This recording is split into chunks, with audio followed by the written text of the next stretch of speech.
disruptors of the planet. Behind us lie 10,000 years of civilization, bending nature to our will.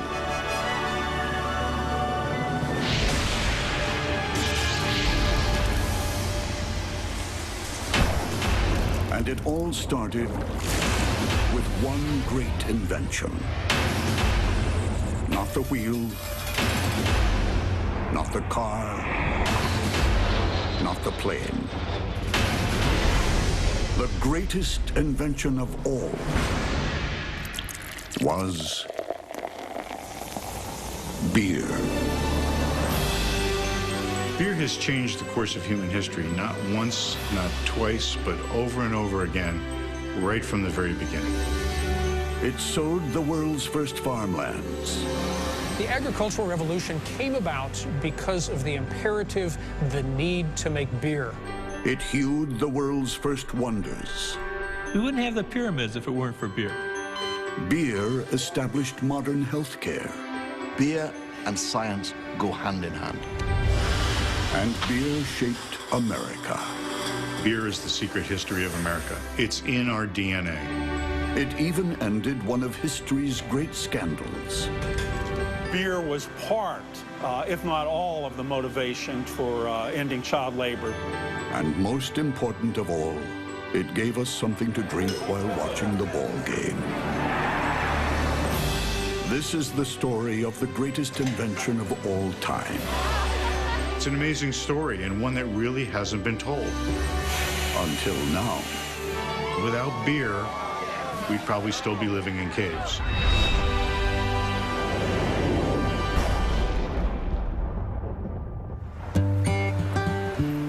Human beings like us have been around for about 100,000 years. For the first 90,000, we were nomads, hunter-gatherers. All we had to worry about was food. The life of the hunter-gatherer is probably not as hard as some people would think. They spend about 2 hours a day gathering grains and hunting, and they spend a lot of time socializing.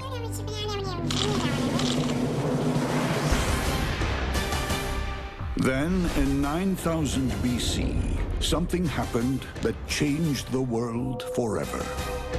In the Middle East, hunter-gatherers stopped wandering and started farming. They swapped caves for houses and created the first civilization, Mesopotamia. It was the beginning of the world as we know it. Historians call it the agricultural revolution. But the question is, why did it happen? We asked at the local pub. Women. Pumpkins. Potatoes. He just got tired of moving rocks. I have no idea. I don't know. In fact, the agricultural revolution was started by barley. For years, experts assumed it was to make bread. But now there's a new theory that has shaken the world of science. The agricultural revolution is all about beer, and beer is all about barley. For food scientist Dr. Patrick Hayes, it's an open and shut case. There's no doubt that barley was domesticated to make beer. Archaeologist Dr. Pat McGovern backs up the barley for beer theory. The reason it was domesticated at 9000 BC is that they were using it to make beer. The proof? Residue from ancient jugs. Turned out that this residue was what's called beer stone. Now this is evidence then that we had a vessel that would have originally been used for beer. McGovern has found evidence of beer more than 3,000 years before anyone was baking bread. But hold on a minute. Brewing is a complex science. So how could primitive people have invented beer?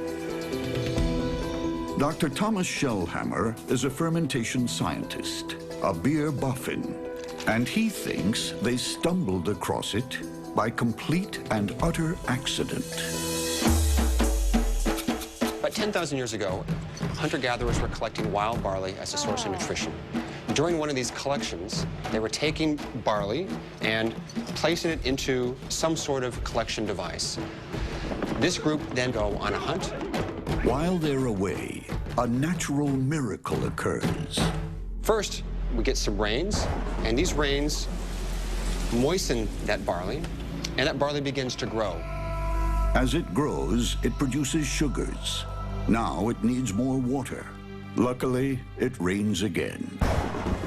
And at this point, we have substantial amount of rain, enough rain that this vessel becomes basically full with liquid. Now the real magic happens. Wild yeast converts the barley sugars into CO2 and alcohol. A few days later, the hunters return. And they look inside this vessel and they see a bubbly mixture. And someone takes the chance to actually taste it. And taking a taste, they think, wow, this is something that's very, very different. This is the very first accidental beer, and from this point on, things will never be the same. Humans hadn't touched a drink in 3 million years of evolution. Suddenly, life looked a lot more interesting. They said, this stuff is good. How can we make more of that? Today, experts like Dr. Hayes believe it was beer's feel-good factor that changed the world forever. The intoxicating effects of that beer surely persuaded people to continue propagating barley. And that, in turn, starts this whole cascade of inventions that make for better beer. The thirst for more beer and more barley to make it with created an explosion of new technologies in a domino effect. You're going to get tired of going out with a stick and trying to poke a hole into hard ground. And so what does that lead to? Well, that's going to lead to the plow. Once you start opening up ground, some of that ground is not going to be suitable for agriculture unless you irrigate it. A host of inventions we still rely on today came about thanks to a taste for beer. Once you start raising all of this food, you don't want to go dragging it around behind you. So what do you have? You have wheeled carts to transport the stuff. More beer plus more barley equals more farms and the invention of math. It was beer that made them go in and study how to divide borders between their fields, and which led to mathematics. And so we can even say that math and measurement came about because of beer. After land surveys came bookkeeping and beer's greatest early invention: writing.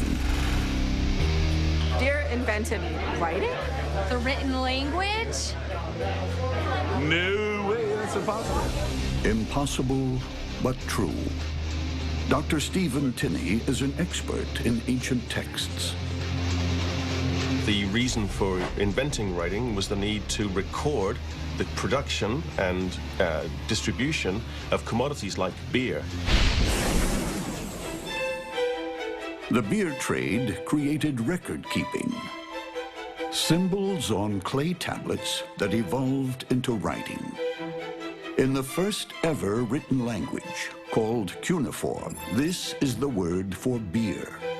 And it's everywhere in the ancient dictionary called the word lists. One of the most important word lists has over 160 different words relating to beer. That's more than the Eskimos have for snow. That's how important beer was. Beer was essential to the people, essential for their nutrition, and essential to the origin of writing. So beer ended hunter-gathering, started agriculture, invented the plow and the wheel, and gave us math and writing. By 3000 BC, civilization was in full flow, all thanks to beer. But it was only just getting started. Coming up, how beer built the pyramids. It's just mind-boggling.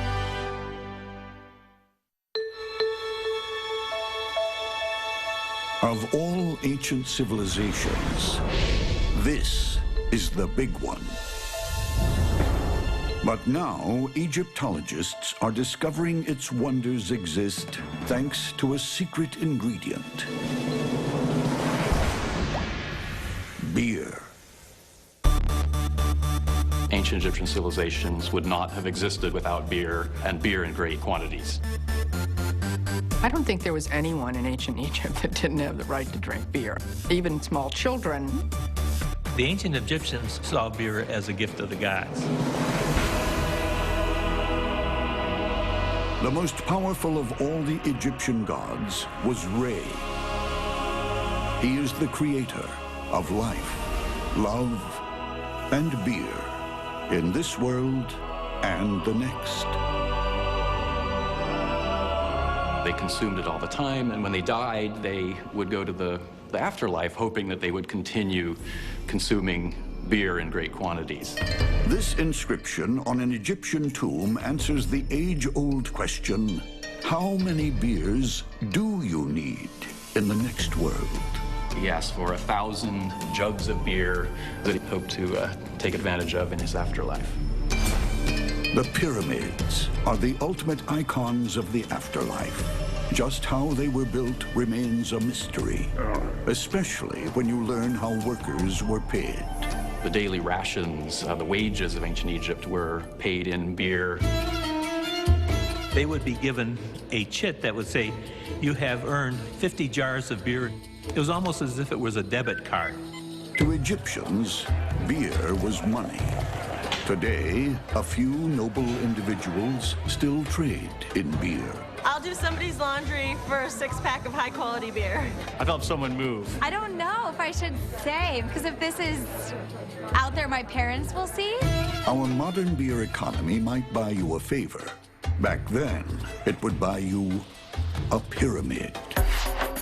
The going rate for a pyramid builder was a whopping gallon of beer a day. So it was just an incredible amount of beer that went into building the pyramids.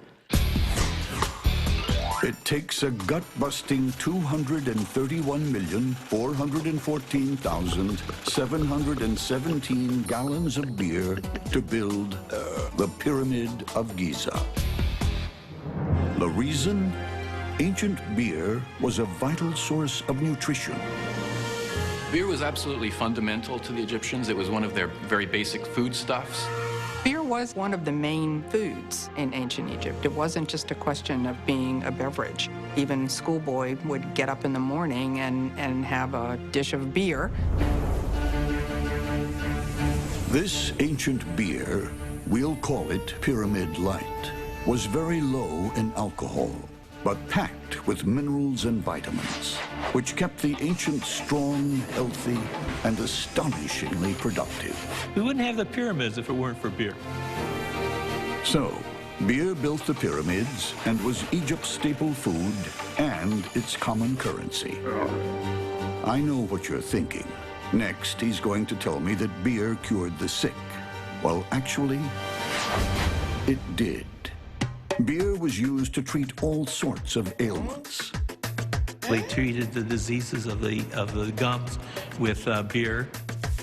And they actually even used some of the remains of the beer, the grains, and burned them and produced an anal fumigant to treat diseases of the bowel.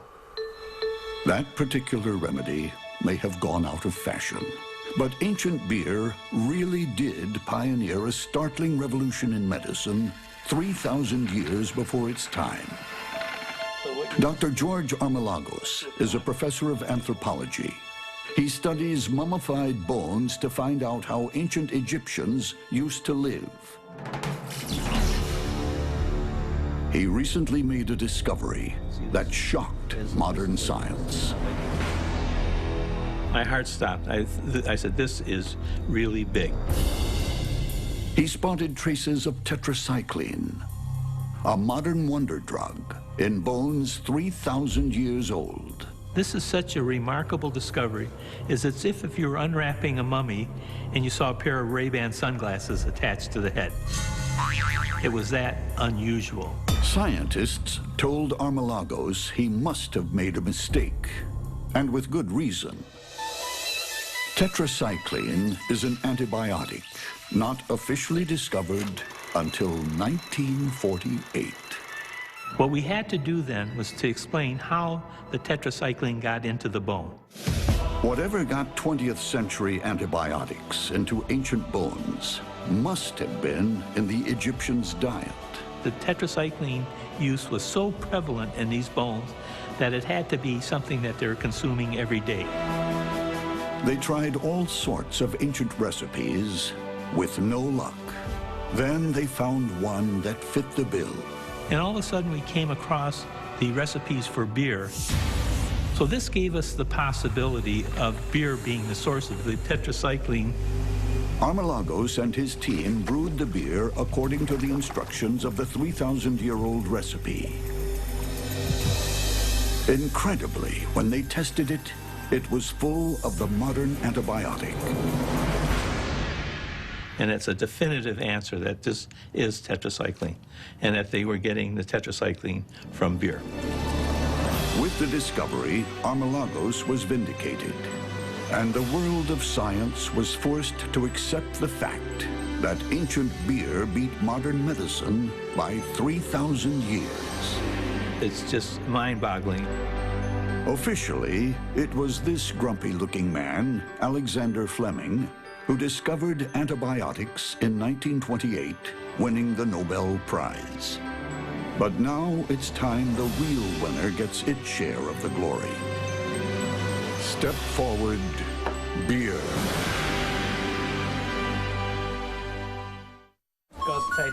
Coming up, how beer saved millions of lives in the Middle Ages. A woman pulls up to the gallery today. Looks like she just came from the war. Back in the Army with Richard Petty. Richard Petty? That is Richard Petty. He's the one who restored it. Gentlemen, start your bidding. Auction Kings, all new Tuesday at 10, only on Discovery. Since caveman drank that very first drop, beer has created civilization, pioneered inventions like math and writing, and built the pyramids. But now it faces its biggest challenge yet: keeping people alive in medieval Europe, when life was nasty, brutish, and above all, short. The chances of living to age 6 was probably somewhere around 50%. Warfare, plague, but there's another killer: water. Rivers were foul, sewage went into them, the offal from butcher shops. Tanneries dumped their waste into the rivers. The water was completely undrinkable, and if you drank the water, you got sick.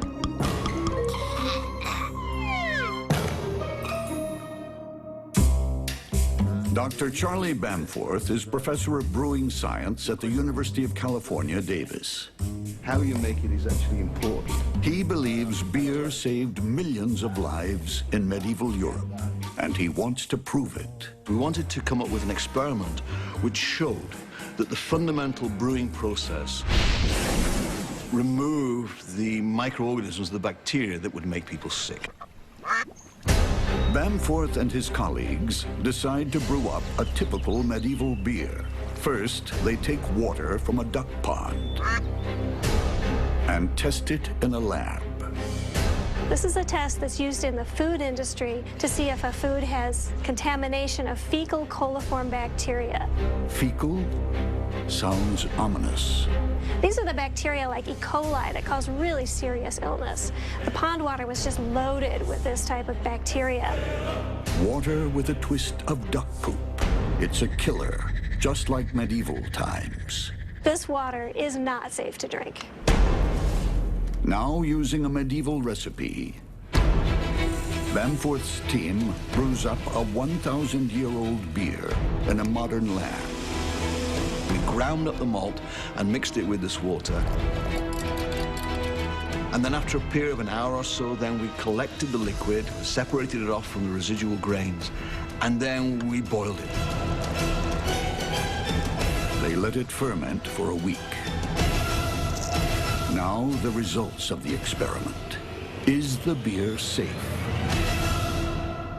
After making the pond water into beer, I tested the sample again and found no evidence of any fecal coliform bacteria, making it safe to drink. A miracle transformation. Deadly water into drinkable beer. Of course, we know today that the boiling killed the bacteria. But medieval people had no idea. They just did it to make beer more tasty, accidentally saving millions of lives. Life in the Middle Ages must have been pretty miserable. So beer absolutely would be the safest drink to consume. It worked for medieval man, but what does the 21st century think of this beer? Something that's perfumey a little bit about this. It's salty. Tastes like nutmeg or something. It's good. I like it. Then we reveal the source of the beer. Is that a joke? It's not? Duck pond water? Well, I guess the ducks are doing pretty good then, right? That's gross. Pond water was lethal, but people could still drink like fish in the Middle Ages, thanks to beer. And everybody but everybody joined in. Everyone drank beer. They drank beer from the cradle to the grave. By the 16th century, people got through 300 liters of beer per year. Every man, woman, and child. That's 6 times what we drink today. Yes, that's right. 6 times. With demand like that, beer was liquid gold, and the group cashing in was the monks. The church didn't just make money off of beer, the church grew wealthy off of beer. In medieval Europe, monks were the master brewers, and beer was a godsend. People naturally went to church because you were promised afterward that you were going to get a beer. The Holy Alliance of Beer and Bibles packed pews for centuries. But not even the church could monopolize ale forever. The beer business attracted a new breed, entrepreneurs. They took over brewing, and in the process, transformed Europe. Beer brewing was a critical factor in the development of the economy. It was a spearhead in the creation of trade, commerce, banking, finance. In other words, the creation of modern capitalism. And they still celebrate beer in Europe today. Coming up, how beer crosses the ocean and helps establish America. America, land of the free, home of the brave, and built on beer. Beer is the secret history of America. It's in our DNA. Many of America's founding fathers had one thing in common. George Washington, Thomas Jefferson, and Sam Adams were all brewers. Together, they fermented a nation, along with Benjamin Franklin, for whom beer was more than just a drink. It was evidence of divine order in the universe. In his words, beer is proof that God loves us and wants us to be happy. Upon such inspirational messages, great nations are formed. But without beer, the first settlers might never have made it to America aboard the Mayflower. Beer was vitally important on the Mayflower. Water would spoil in the hold of a ship, whereas beer was naturally preserved by alcohol and hops, and it would stay fresh throughout the voyage. Beer kept the settlers alive on the voyage and determined the site of the founding colony. The Mayflower was headed for Virginia, but tragedy struck. The ship ran out of beer. So they landed at the nearest point, Plymouth. Even then, beer was all they would drink. The Pilgrims come ashore. Why aren't they drinking the water? Well, they knew that back in England that if you drank water, you get sick. Though America's streams were pristine, the settlers wouldn't touch water unless it was made into beer. Beer was an absolute essential item for their survival. When the beer supply ran out, the colony hung in the balance. The settlers had to find a way of making beer, but they had no barley or hops until squirrels came to the rescue. Sounds nuts, but they gave settlers the idea of using acorns. And it worked. Acorn beer kept Plymouth alive. With Plymouth safe, in the 17th century, beer went on to open up the rest of America by establishing an extraordinary communications network, the Internet of the age. Before Google, Twitter, and Facebook came the tavern. The tavern was a center of commerce. It was a communication hub. It was the place where people passed information back and forth. Taverns connected up America and turned a colony into a nation. Because next, beer inspired one of the great events in human history. The American Revolution. On December 16th, 1773, the struggle for freedom from the British began here, in the Green Dragon Tavern, Boston. Sons of Liberty are gatherings, and they've been talking about how oppressed they are. They have a beer, they talk some more treason. They have another.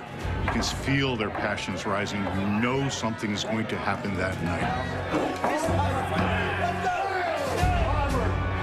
This is the time. Let's do it. The Sons of Liberty made for Boston Harbor, boarded ships and dumped tea.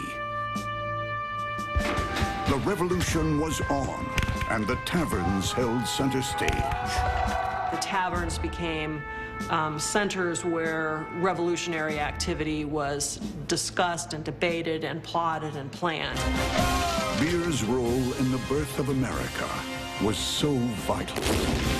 It's fitting that the national anthem was borrowed from an 18th century drinking song.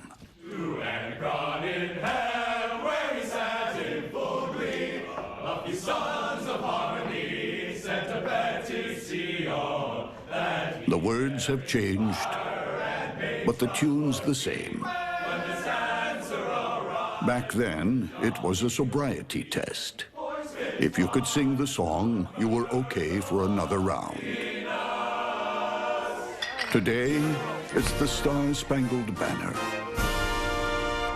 Beer helped found America and gave the young nation its anthem into the bargain. Coming up, beer heals the sick and gives us a treat.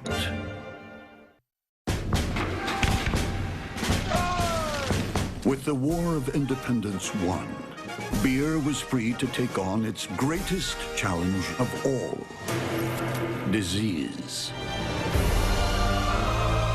Humanity's oldest foe. In the 19th century, medicine was mired in the Dark Ages. Until beer rode to the rescue. Beer and science go hand in hand. Beer led medical science to a discovery so important that it established how we think about disease to this very day.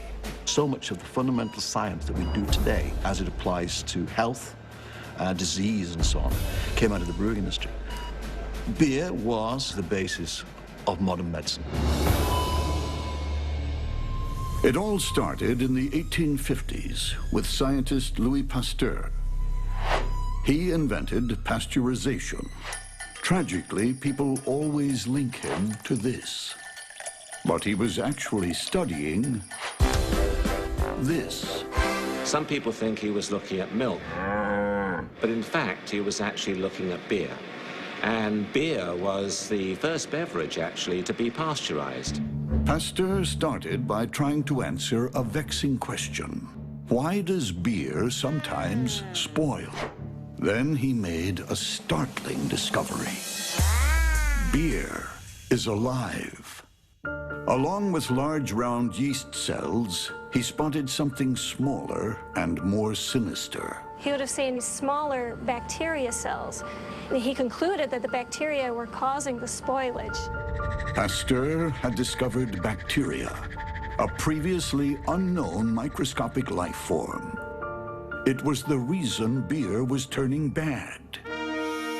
But the discovery had massive implications for all humanity. Because next, he asked himself a simple but brilliant question. If bacteria can make beer sick, could they do the same thing to people? The answer is basically yes. And that is really the basis of germ theory. Germ theory sounds dull, but it's the cornerstone of modern medicine. Because before it, nobody had a clue that germs even existed. Before we had germ theory, people weren't sure what caused diseases. They thought it was caused by bad air coming off of the swamps or evil spirits. Swamps, evil spirits, try finding a pill for those. But Pasteur's revelation changed everything. For the first time, we realized that bacteria and germs caused sickness. And once you know the cause, you can look for a cure. Vaccines, which virtually wiped out killer diseases like smallpox and polio. Plus, doctors started washing their hands. Before the germ theory was understood, doctors, for example, might come straight from an autopsy to help a woman give birth. But after the discovery of this germ theory, just a simple recommendation, wash your hands before you help a woman give birth. The incidence of these infections went way down, saved millions of lives. So now you know. Wash your hands next time you deliver a baby. And give thanks to beer. That's absolutely awesome. We gotta love beer. Beer, thanks for everything. Cheers. Cheers.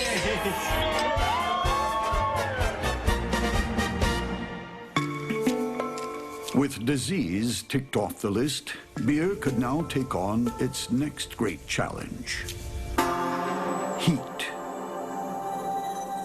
In the 19th century, heat meant rotting meat and vegetables. Sickness, disease, uninhabitable climates, and some very grumpy people.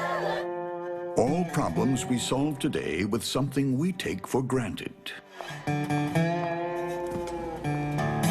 Refrigeration.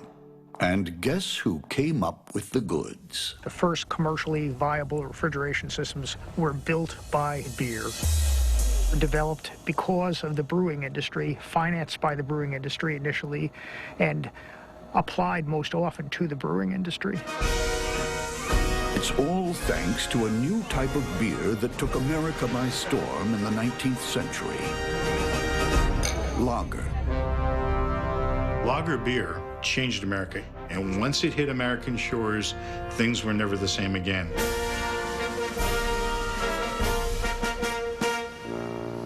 It arrived in the 1840s along with German immigrants like Friedrich Miller and Adolf Kurz. But unlike old-fashioned beers, lager beer had to be brewed cold. Typically, lagers need cold because we need to be able to undertake the fermentation slowly. That way we can control the beer flavor.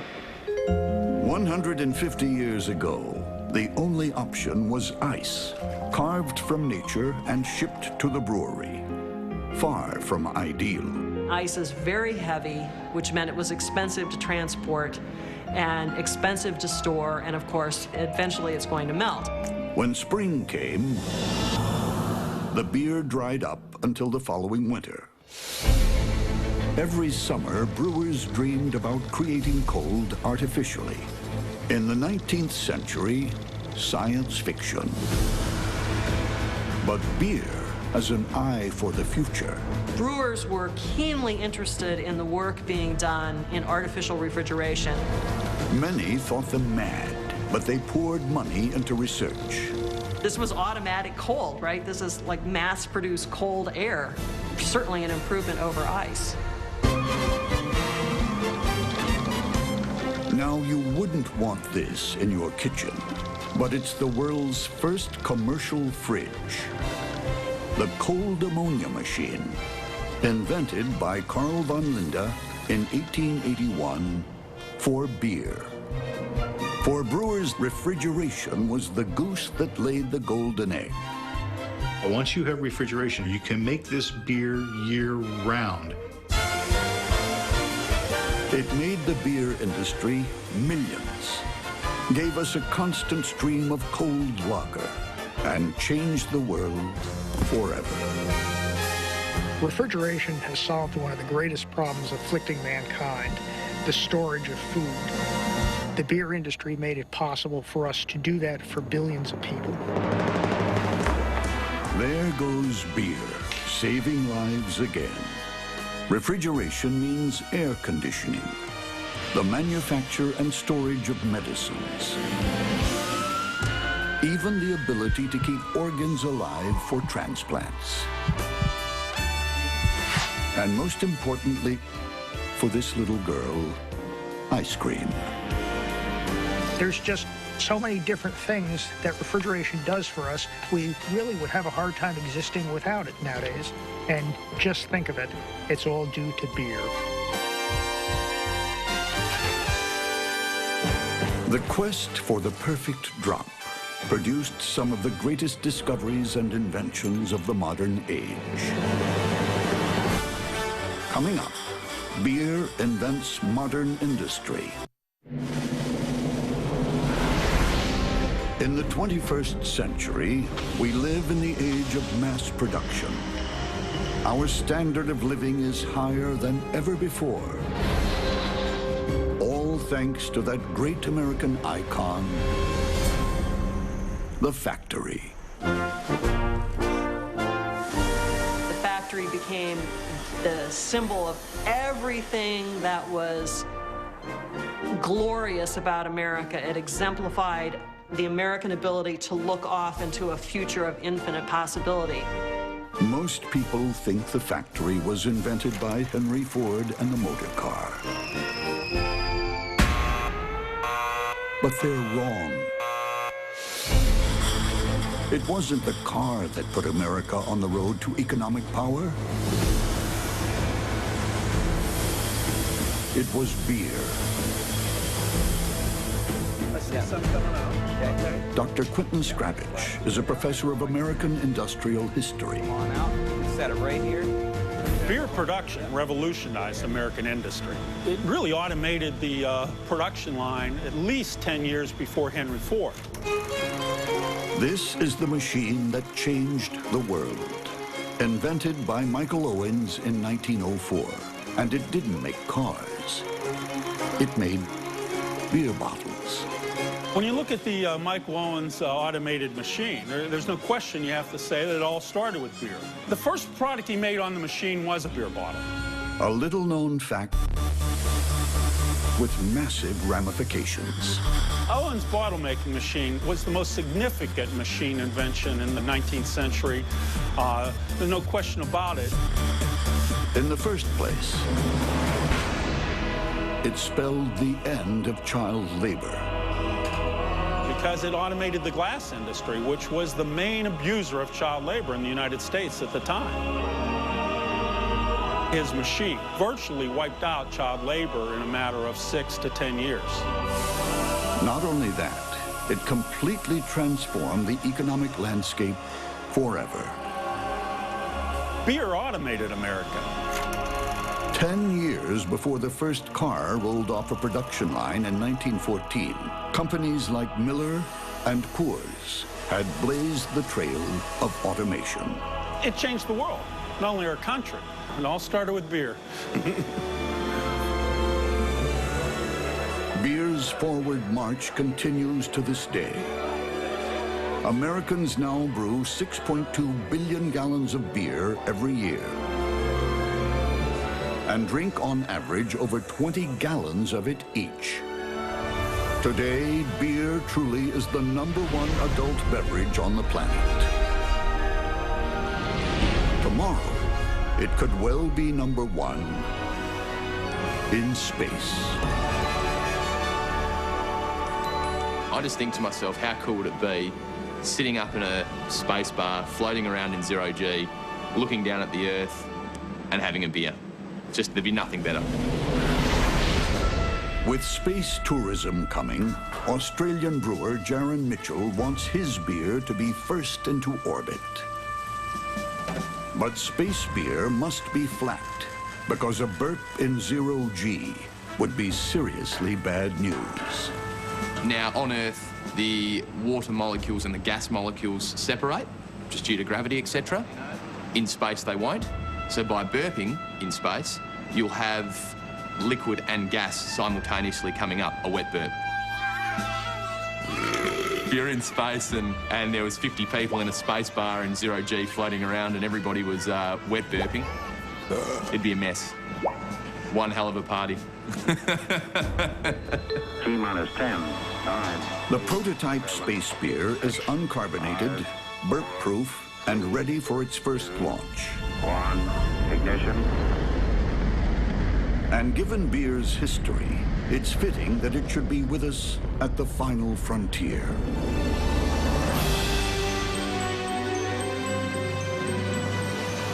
Throughout history, many have proclaimed the greatness of beer. Now we know just how great it truly is. So great that we could even use it as the official yardstick for human history. Commonly, history is divided into two parts, BC and AD, and we think of it on that timeline. But we could also think of it as BB and AB, before beer and after beer. Before beer, wild nomads roaming around, hunting, gathering. After beer, people are settling in one spots, we're building towns, we're farming, we're developing towns, developing commerce, beer driving, the building of cities, and the establishment of science. Perhaps that's a better timeline for us to use. For 10,000 years, beer has been the fuel in the engine of history. It's given us our greatest wonders and our most brilliant discoveries, not to mention one heck of a ride. Let's face it, beer hasn't just changed the world. It saved it. Cheers.